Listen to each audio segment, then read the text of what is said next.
दोस्तों नमस्कार। ये है मार्गदर्शन फॉर सिविल सर्विसेज। मैं अनुराग चौधरी। दोस्तों आज की वीडियो में हम सॉल्व करेंगे Uttar Pradesh added junior high school के सहायक अध्यापक और प्रधानाध्यापक भर्ती परीक्षा के लिए अनिवार्य खंड सामान्य अध्ययन का प्रैक्टिस सेट संख्या 3, जिसमें कुल 50 प्रश्न होंगे। दोस्तों ये वीडियो जूनियर हाई स्कूल सहायक अध्यापक और प्रधानाध्यापक भर्ती परीक्षा के साथ साथ अन्य प्रतियोगी परीक्षाओं के सामान्य अध्ययन खंड के लिए बहुत ही उपयोगी तथा महत्वपूर्ण है। तो आइए शुरू करते हैं आज का वीडियो। सहायक अध्यापक और प्रधानाध्यापक भर्ती परीक्षा का सामान्य अध्ययन का प्रैक्टिस सेट संख्या 3। दोस्तों आज की वीडियो का जो पहला प्रश्न है, आइए देखते हैं। किसे बैंकों का बैंक कहा जाता है? आपको बताना है कि किस बैंक को बैंकों का बैंक कहा जाता है। तो उत्तर है रिजर्व बैंक को। दोस्तों भारत में आरबीआई या रिजर्व बैंक ऑफ इंडिया जो है, इसको बैंकों का बैंक कहा जाता है। ये केंद्र सरकार का बैंकर होता है जो मौद्रिक नीति का निर्माण करता है और उसे लागू करता है। इसे बैंकरों का बैंक भी कहा जाता है और ये भारत में विदेशी विनिमय संचय का रख रखाव भी करता है। अगला प्रश्न देखते हैं दोस्तों। ऋग्वेद में अघन्या शब्द का प्रयोग किसके लिए हुआ है? तो उत्तर है ऋग्वेद में अघन्या शब्द का प्रयोग गाय के लिए किया गया है। और दोस्तों वैदिक काल में गाय को अघन्या यानी जिसे न मारा जाए, न मारे जाने योग्य होता है। गाय की हत्या, उसे घायल करने वाले व्यक्ति को मृत्युदंड और देश निकाला की व्यवस्था वेदों में की गई थी। अगला प्रश्न है दोस्तों, बुद्ध कौशाम्बी किसके शासनकाल में आए थे? आपको बताना है। महात्मा बुद्ध कौशाम्बी में किसके शासनकाल में आए थे? तो सही उत्तर है उदयन। दोस्तों उदयन महाप्रतापी शासक था कौशाम्बी का और इसके शासनकाल में भगवान बुद्ध जो है कौशाम्बी आए थे। महात्मा बुद्ध वत्सराज उदयन के काल में कौशाम्बी आए थे और यहाँ उन्होंने अपना 9वां विश्राम किया था। उदयन ने पिंडोला भारद्वाज के प्रभाव से बौद्ध बनने के बाद घोषिताराम बिहार भिक्षु संघ को दान दिया था। अगला प्रश्न देखते हैं दोस्तों। निम्नलिखित में से किस चिश्ती संत को चिराग ए दिल्ली कहा जाता है? तो उत्तर क्या है? सही उत्तर है नसीरुद्दीन को। दोस्तों नसीरुद्दीन, शेख नसीरुद्दीन महमूद जो थे वो शेख निजामुद्दीन औलिया के प्रमुख शिष्य थे और इनको जो है चिरागे दिल्ली अर्थात दिल्ली के चिराग की पदवी दी गई थी। अगला प्रश्न है दोस्तों। निम्नलिखित में से किसका मकबरा भारत से बाहर स्थित है? आपको बताना है। हुमायूं, औरंगजेब, जहांदार शाह या फिर जहांगीर?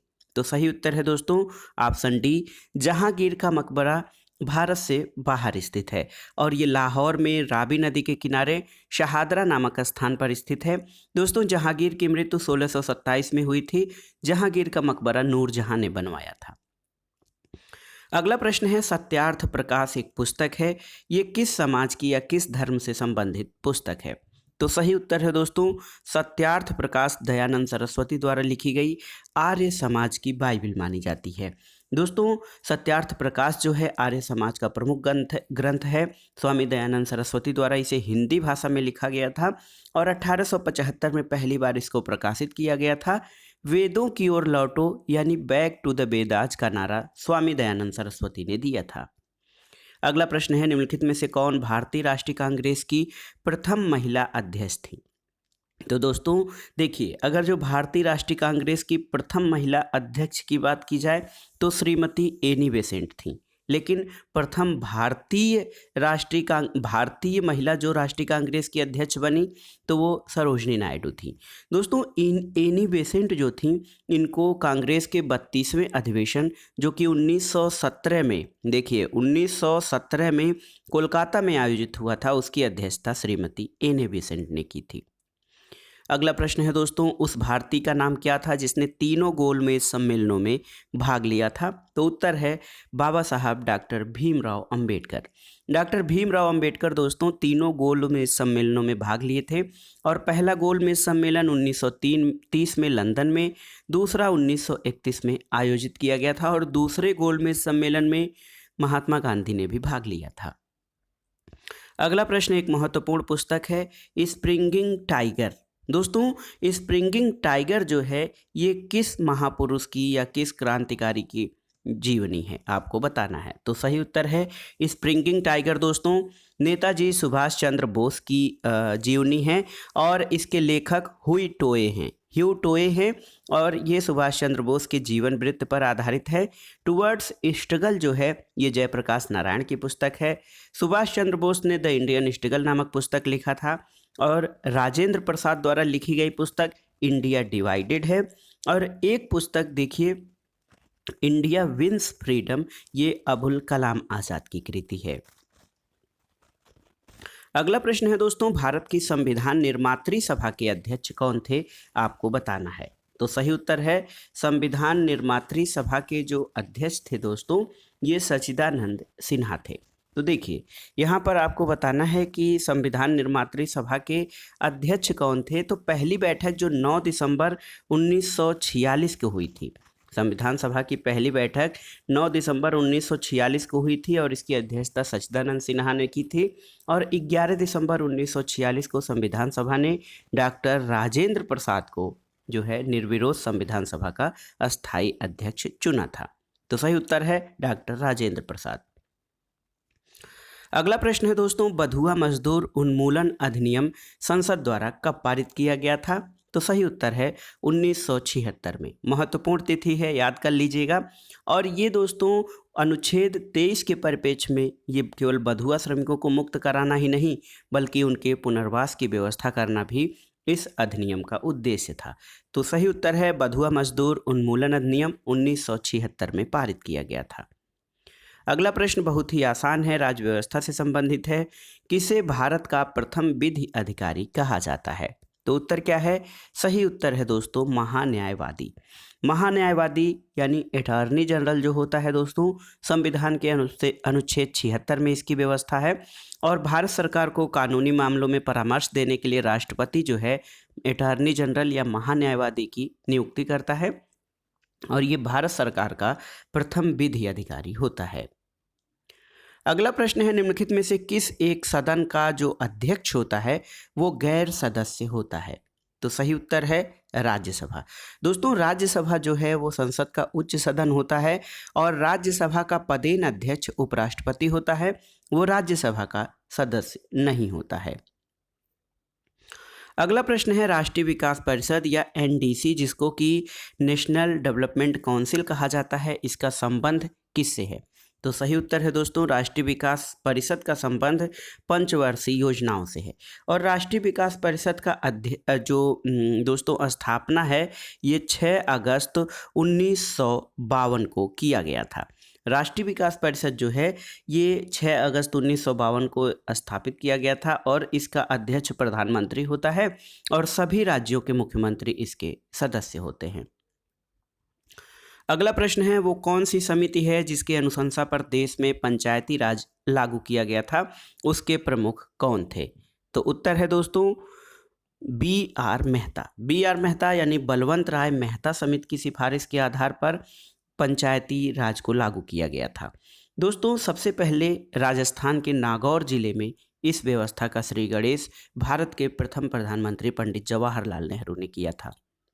अगला प्रश्न बहुत ही आसान है, डूरंड लाइन किसके साथ भारत की सीमा निर्धारित करती थी, आपको बताना है। तो प्रश्न बहुत ही महत्वपूर्ण है, डूरंड लाइन किसके साथ भारत की सीमा निर्धारित करती है।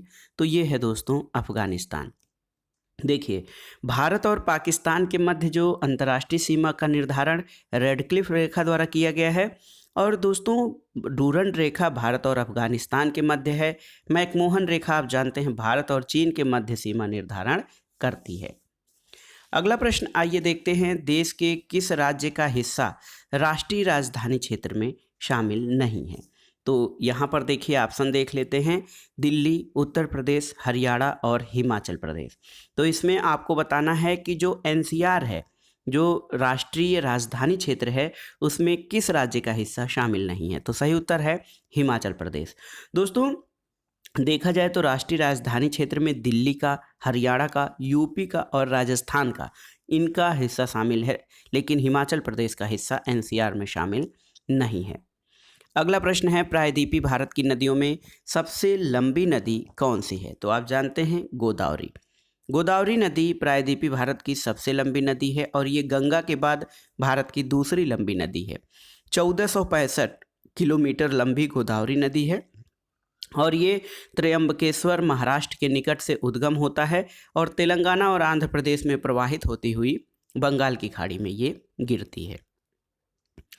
अगला प्रश्न है राष्ट्रीय केला अनुसंधान केंद्र यानी नेशनल इंस्टीट्यूट फॉर जो है national institute of banana research जो है ये कहाँ पर स्थित है? तो देखिए यहाँ पर भुसावल जो महाराष्ट्र में है केला उत्पादन का महत्वपूर्ण केंद्र है ये दिया है, लेकिन ये सही नहीं है। आप गलती से भुसावल नाम सुनते हैं तो इसको उत्तर में मत कर दीजिएगा।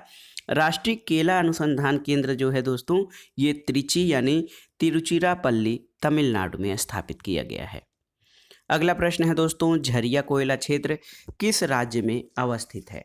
तो आप जानते हैं झरिया कोयला क्षेत्र झ से झरिया झ से झारखंड, पहले ये बिहार में था लेकिन एक नए स्टेट झारखंड की स्थापना के बाद अब झारखंड में हो गया है। तो याद रखिएगा झरिया झारखंड, कंफ्यूज मत होइएगा। अगला प्रश्न सामान्य विज्ञान से है कि प्रत्येक क्रिया के लिए एक समान और विपरीत प्रतिक्रिया होती है। ये नियम किसके द्वारा दिया गया था आपको बताना है। तो उत्तर है दोस्तों न्यूटन के गति का जो तृतीय नियम है क्रिया प्रतिक्रिया का नियम है। और जब कभी एक वस्तु किसी दूसरी वस्तु पर बल लगाती है तो दूसरी वस्तु भी पहली वस्तु पर बराबर और विपरीत दिशा में बल लगाती है। दोस्तों क्रिया प्रतिक्रिया का नियम या क्रिया प्रतिक्रिया बल जो है न्यूटन ने प्रतिपादित किया था। अगला प्रश्न बहुत ही महत्वपूर्ण है, सामान्य सा प्रश्न है कितना तापमान होने पर सेल्सियस और फ़ारेनहाइट तापमान एक बराबर होते हैं? तो सही उत्तर क्या है? -40 डिग्री सेंटीग्रेड। दोस्तों -40 डिग्री सेंटीग्रेड ऐसा तापमान है जिस पर डिग्री सेंटीग्रेड और डिग्री फ़ारेनहाइट तापमान एक बराबर होते हैं। शुष्क बर्फ या ड्राई आइस किसे कहा जाता है? आपको बताना है ड्राई आइस क्या होता है। दोस्तों ठोस कार्बन डाइऑक्साइड, ठोस कार्बन डाइऑक्साइड जो होता है इसको कार्बन डाइऑक्साइड, इसको ठोस बर्फ या शुष्क बर्फ कहा जाता है। अगला प्रश्न है निम्नलिखित में से आलू का कौन सा भाग खाने योग्य होता है? तो आप जानते हैं दोस्तों आलू का तना खाया जाता है। आलू का जो खाने वाला भाग कंद है ये रूपांतरित तना होता है न कि मूल। तो याद रखिएगा आलू का हम तना खाते हैं, जड़ नहीं। अगला प्रश्न है निम्नलिखित में से कौन सा बर्ड फ्लू का कारक है? दोस्तों बर्ड फ्लू जो है वो H5N1 इन्फ्लुएंजा से संबंधित है और ये पक्षियों में मुख्यतः पक्षियों को प्रभावित करने वाला रोग है।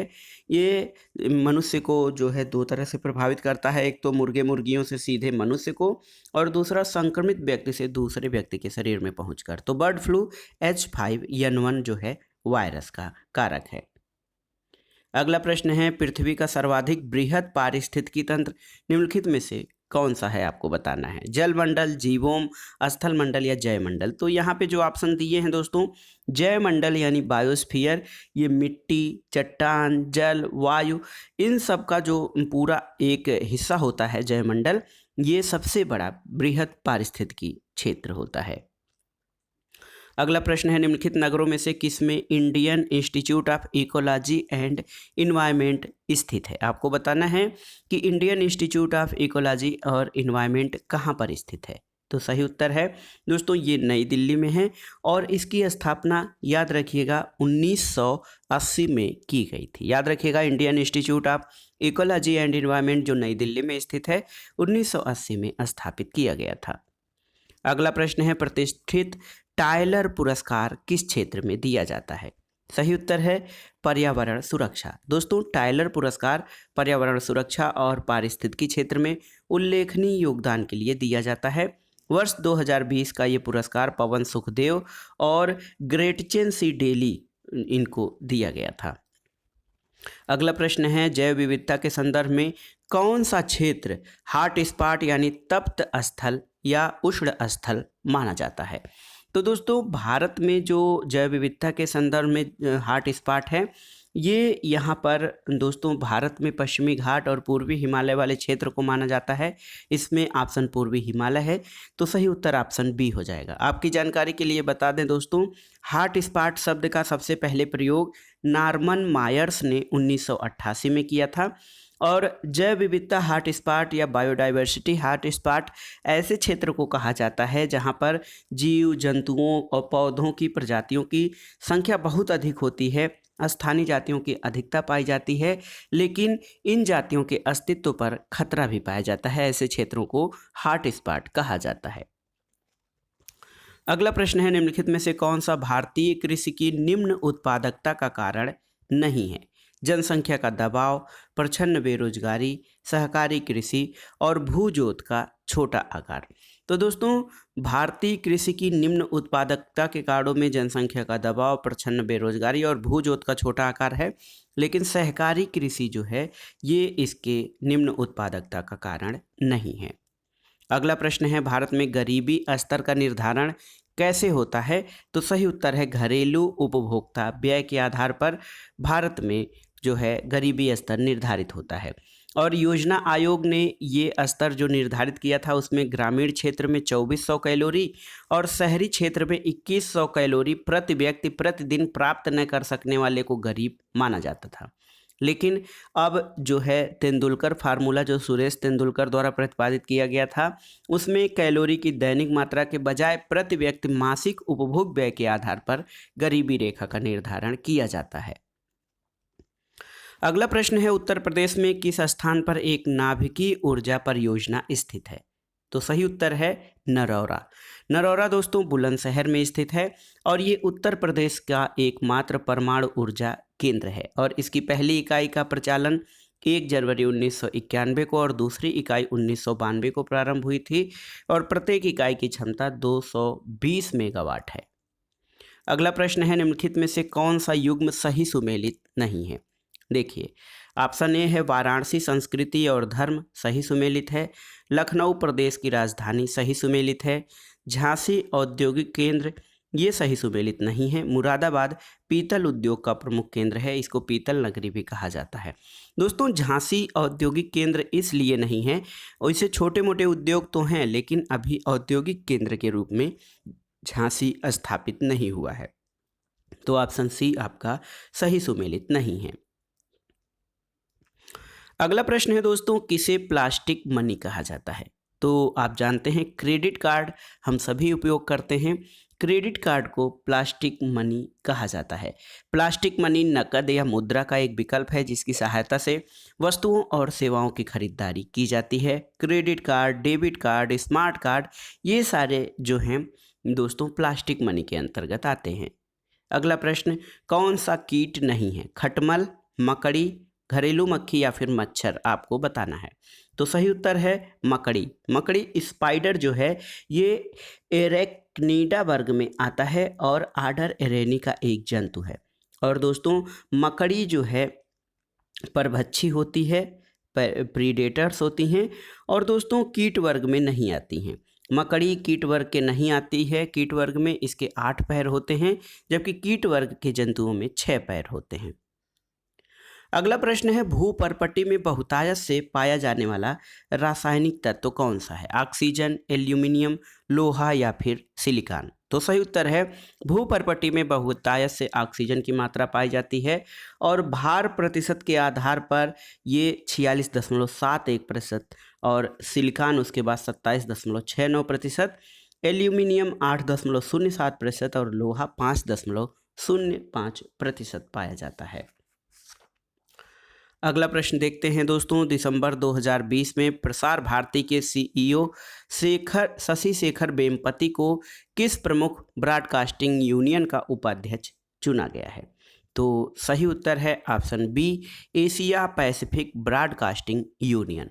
दोस्तों एशिया पैसिफिक ब्रॉडकास्टिंग यूनियन का जो है अध्यक्ष चुना गया है, उपाध्यक्ष चुना गया है प्रसार भारती के सीईओ शशि शेखर वेम्पति को। अगला प्रश्न देखते हैं दोस्तों, बहुत ही महत्वपूर्ण है अगला प्रश्न।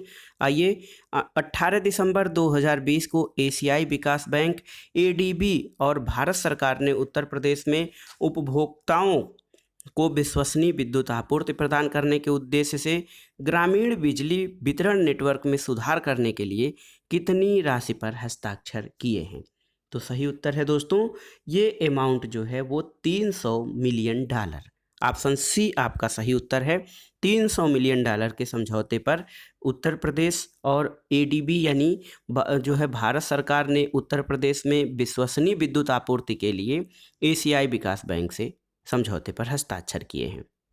अगला प्रश्न बहुत ही महत्वपूर्ण है, आपको बताना है दोस्तों कि अंतर्राष्ट्रीय प्रवासी दिवस कब मनाया जाता है। तो याद रखिएगा, अंतर्राष्ट्रीय प्रवासी दिवस प्रतिवर्ष 18 दिसंबर को मनाया जाता है। तो 18 दिसंबर अंतर्राष्ट्रीय प्रवासी डे, इसको इंटरनेशनल माइग्रेंट डे भी कहा जाता है। अगला प्रश्न देखते हैं दोस्तों, 17 दिसंबर 2020 को भारतीय अंतरिक्ष अनुसंधान संगठन इसरो ने किस ध्रुवीय प्रक्षेपण यान से नए संचार उपग्रह CMS-01 का प्रक्षेपण किया है। तो उत्तर है दोस्तों, ये ध्रुवीय प्रक्षेपण यान GSLV C50 था। ऑप्शन डी आपका सही उत्तर है। अगला प्रश्न है, 17 दिसंबर 2020 को प्रतिस्पर्धी खेल के रूप में योगासन को औपचारिक मान्यता प्रदान करने की घोषणा की गई। इस संबंध में कौन सा कथन सही नहीं है। तो दोस्तों 17 दिसंबर 2020 को जो योगासन है इसको प्रतिस्पर्धी खेल के रूप में मान्यता दी गई है। इनमें से जो सही कथन नहीं है वो है, वर्ष 2022 की शुरुआत में पायलट योगासन प्रतियोगिता नेशनल इंडिविजुअल योगासन स्पोर्ट चैंपियनशिप के नाम से आयोजित होगी। ये कथन आपका सही नहीं है। इसके अलावा ये घोषणा आयुष मंत्रालय और युवा कार्यक्रम और खेल मंत्रालय ने जारी किया है, सही है। योगासन के खेल की प्रतियोगिताओं के लिए 4 स्पर्धाओं और 7 श्रेणियों में 51 पदक प्रस्तावित किए जाते हैं, सही है। और योगासन को राष्ट्रीय खेलों, खेलो इंडिया और अंतर्राष्ट्रीय खेल आयोजन में प्रतिस्पर्धा के रूप में प्रस्तुत किया जाएगा। तो ये ऑप्शन जो हैं वो सही हैं। अगला प्रश्न है, 15 दिसंबर 2020 को विश्व बैंक के कार्यकारी निदेशक बोर्ड ने भारत की सतत विकास पहलों का समर्थन करने के लिए कितनी राशि की 4 परियोजनाओं को मंजूरी दी है। आपको बताना है कि ये राशि कितनी है। तो सही उत्तर है दोस्तों ऑप्शन डी, $800 मिलियन। दोस्तों 15 दिसंबर 2020 को विश्व बैंक के कार्यकारी निदेशक बोर्ड ने भारत की जो सस्टेनेबल डेवलपमेंट योजनाएं हैं उनका समर्थन करने के लिए $800 मिलियन की 4 विकास परियोजनाओं को मंजूरी दी है। अगला प्रश्न है, 15 दिसंबर 2020 को किस राज्य में ग्रामीण क्षेत्रों में संपत्ति और भूमि संबंधी विवादों को रोकने के लिए वरासत यानी प्राकृतिक उत्तराधिकार अभियान शुरू किया गया। तो ये प्रदेश है उत्तर प्रदेश। अगला प्रश्न सामान्य रीजनिंग से संबंधित है। दिए गए विकल्पों में से संबंधित उत्तर का चयन करना है आपको। देखिए दोस्तों, जीवाश्म विज्ञान का संबंध जीवाश्म से है, तो कपाल विज्ञान का संबंध किससे है आपको बताना है। तो सही उत्तर है ऑप्शन सी, खोपड़ी। जिस प्रकार से जीवाश्म विज्ञान का संबंध जीवाश्म से है, कपाल विज्ञान खोपड़ी के अध्ययन से संबंधित है। अगला प्रश्न है दोस्तों, इंग्लिश के अक्षरों पे संबंधित है। यदि IMPLORQ किसी कोड में GKNJMPC लिखा जाए तो HUB को उसी कोड में क्या लिखा जाएगा। तो देखिए, I में से 2 अक्षर आप घटाएंगे तो G आएगा, M में से 2 अक्षर घटाएंगे तो K आएगा, KLM GHI। तो इसी प्रकार H में से जब आप 2 अक्षर घटाएंगे तो आएगा दोस्तों, H में से 2 अक्षर घटाएंगे तो F आएगा।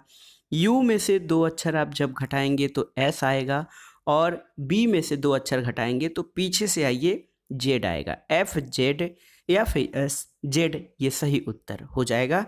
तो ऑप्शन सी आपका सही उत्तर हो जाएगा। अगला प्रश्न है, दिए गए विकल्पों में से विषम शब्द युग्म को चुनना है। मकान, अस्तबल, झोपड़ी और कुटिया। तो दोस्तों इसमें से आपको बताना है कि विषम शब्द कौन सा है। तो सामान्य रूप में मकान, झोपड़ी, कुटिया मनुष्य को रहने के लिए बनाया जाता है, जबकि अस्तबल जो है ये घोड़ों के रहने के लिए बनाया जाता है। तो अस्तबल में घोड़े निवास करते हैं, मकान, झोपड़ी और कुटिया में आदमी। तो ये आपका अलग विकल्प हो जाएगा या विषम विकल्प हो जाएगा। अगला जो है प्रश्न, RHYTMTHMIC को QGXSGLHB के रूप में लिखा जाता है। तो म्यूजिक को उसी कोड में कैसे लिखेंगे। देखिए यहाँ पे R में से 1 घटाएंगे Q आ जाएगा, H में से 1 घटाएंगे G आ जाएगा, Y में से 1 घटाएंगे X आ जाएगा। जैसे QRGHXY टी ऐसे करके जब आप देखेंगे तो उसी प्रकार से म्यूजिक को उसी कोड में कैसे लिखा जाएगा। म्यूजिक एम को एक अक्षर घटाएंगे तो पहले एल आ जाएगा, फिर यू के पहले टी आ जाएगा, फिर देखिए एस के पहले आर आ जाएगा दोस्तों, आर हो जाएगा, आई के पहले एच आ जाएगा और सी के पहले बी हो जाएगा। तो हो जाएगा LTRHB। LTRHB ऑप्शन बी आपका सही उत्तर हो जाएगा। अगला प्रश्न है दोस्तों, यदि 1 जनवरी 1991 को मंगलवार था तो उसी वर्ष में किस महीने का पहला दिन मंगलवार होगा, आपको बताना है। तो देखिए विकल्प देखिए आपको बताना है कि कुल दिनों की संख्या यहाँ पर कैसे आपको याद होगी। तो इसका एक सामान्य फार्मूला है। देखिए अक्टूबर के दिनों की अगर जो बात करें विकल्प बी की, तो विकल्प बी की संख्या हो जाएगा 31 + 28 प्लस जो कुल दिन है 31 + 28 प्लस 31 + 30 प्लस 31 + 30 प्लस 31 + 30 प्लस 30 + 1। ऐसे आप जब करेंगे अक्टूबर को तो ये 274 में से 1 घटाएंगे 273 आ जाएगा। ये 7 से विभाजित हो रहा है तो 1 अक्टूबर 1991 को पुनः मंगलवार होगा। अगला प्रश्न है दोस्तों, देखिए कथन वक्तव्य और निष्कर्ष पर आधारित है।